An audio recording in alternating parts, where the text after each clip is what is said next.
তৃণমূলের প্রশংসা করে কংগ্রেসকে নিশানা করলেন প্রধানমন্ত্রী নরেন্দ্র মোদী। দিল্লিতে এআই সামিটে কংগ্রেসের বিক্ষোভ নিয়ে আক্রমণ করলেন প্রধানমন্ত্রী। দেশে আয়োজিত আন্তর্জাতিক অনুষ্ঠানকে নগ্ন প্রতিবাদের মঞ্চ পরিণত করেছে কংগ্রেস। দেশের মানুষ জানেন আপনারা নগ্ন, ওখানে গিয়ে আবার পোশাক খোলার কি দরকার ছিল?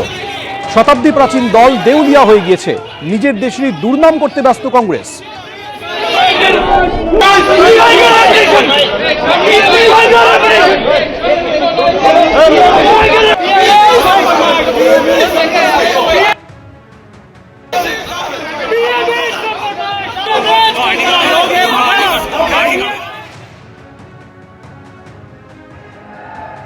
साथियों, कांग्रेस ने भारत के एक वैश्विक आयोजन को अपनी गंदी और नंगी राजनीति का अखाड़ा बना दिया। विदेशी अतिथियों के सामने कांग्रेस के नेता कपड़े उतारकर पहुंच गए। देश तो जानता है आप पहले से ही नंगे हो, फिर कपड़े उतारने की जरूरत क्या पड़ी? देश की सबसे पुरानी पार्टी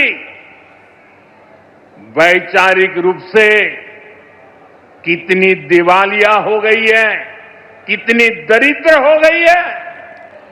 ये अभी दिल्ली में उन्होंने जो ये नंगापन दिखाया, उनके सारे साथी दल चौंक गए हैं। सबने किनारा कर लिया।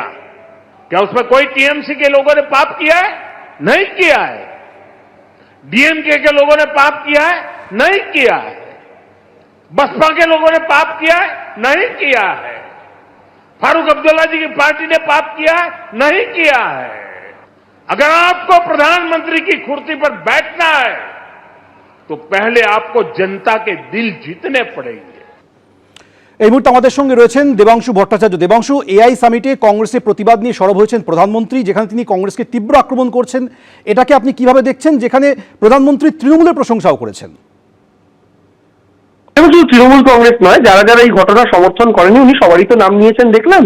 এবং আমরা আমাদের তরফ থেকে আমাদের রাজ্যের মন্ত্রী বাবুল সুপ্রিয় এটা নিন্দা করে পোস্ট করেছেন। আমরা এই নীতির বিরুদ্ধে, যেটা নরেন্দ্র মোদী যে দল করে তার দলও মানে না। আমরা বিশ্বাস করি এটা নরেন্দ্র মোদী যখন একটা গ্লোবাল সামিট করছেন, যেখানে গোটা বিশ্বের প্রতিনিধিরা এসে উপস্থিত হয়েছেন, সেটা আমাদের নিম্ন রাজনীতি করার জায়গা নয়। কারণ সেখানে গোটা বিশ্বের প্রতিনিধি উপস্থিত আছেন এবং সেখানে নরেন্দ্র মোদী বিজেপির নেতা নন, তিনি দেশের প্রধানমন্ত্রী। কিন্তু এই তত্ত্বটা কি বিজেপি মানে? মমতা বন্দ্যোপাধ্যায় যখন অক্সফোর্ডে বক্তৃতা দিতে গেছিলেন, বিজেপির গুন্ডারা ওখানে দাঁড়িয়ে তার সামনে যেভাবে স্লোগানিং করেছিল, তার সামনে যেভাবে কটু কথা বলেছিল, তাদের কিন্তু তখন মনে হয়নি যে মমতা বন্দ্যোপাধ্যায় ওখানে তৃণমূল নেত্রী হিসেবে যাননি, বাংলার প্রতিনিধি হিসেবে গেছিলেন। ফলে এবং বিজেপির বাংলার নেতারা সেটাকে খুল্লাম খুল্লা সমর্থনও করেছিলেন। ফলে পার্টি উইথ ডিফারেন্স বিজেপি বলে, কিন্তু অ্যাকচুয়ালি পার্টি উইথ ডিফারেন্স হচ্ছে তৃণমূল কংগ্রেস। বিজেপি যে নিজে অন্যায় কাজটা করেছে, আজকে তাদের সঙ্গে কংগ্রেস ওটা করেছে বলে তাদের খারাপ লাগছে। খারাপ লাগাটা অস্বাভাবিক কিছু নয়, কিন্তু সেদিনও তৃণমূল এটার বিরুদ্ধে ছিল। আজ আমাদের সঙ্গে হচ্ছে না বলে আমরা এর পক্ষে থাকবো এমনটা কিন্তু নয়। আমরা এটা প্রমাণ করে দিয়েছি যে আমাদের কাছে দেশ বা রাজ্যের সম্মানটাই সর্বোপরি। তাতে যদি আমার রাজনৈতিক প্রতিপক্ষ দেশের প্রধানমন্ত্রী হন, প্রয়োজনে তার পাশে আমরা দেশের প্রতিনিধি হিসাবে দাঁড়াবো, যেটা আমরা এর আগে অপারেশন সিন্ধুর সময় দাঁড়িয়েছিলাম। অভিষেক বন্দ্যোপাধ্যায় বিভিন্ন দেশে ঘুরে ঘুরে কথাও বলেছিলেন। বিজেপির অন্তত এই পরিস্থিতি থেকে শিক্ষা নেওয়া উচিত। দেবাংশু, ধন্যবাদ। এআই সামিটে কংগ্রেসের প্রতিবাদ নিয়ে আক্রমণ করলেন বাবুল সুপ্রিয়। জামা কাপড় খুলে যুব কংগ্রেসের প্রতিবাদ নিম্ন রুচির পরিচয়। বিদেশি অতিথি শিল্পপতিদের সামনে এই ধরনের প্রতিবাদে দেশের সম্পর্কে ভুল বার্তা যায়। গণতন্ত্র প্রতিবাদের অধিকার দিয়েছে, পাশাপাশি কিছু দায়িত্বও থেকে যায়। বিশ্বের কাছে দেশকে তুলে ধরার জায়গায় দলীয় রাজনীতি নিয়ন্ত্রিত এবং পরিণত হওয়া উচিত।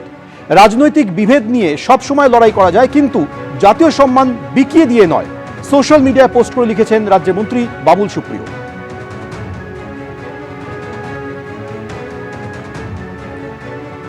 এবিপি আনন্দ, এগিয়ে থাকে, এগিয়ে রাখে।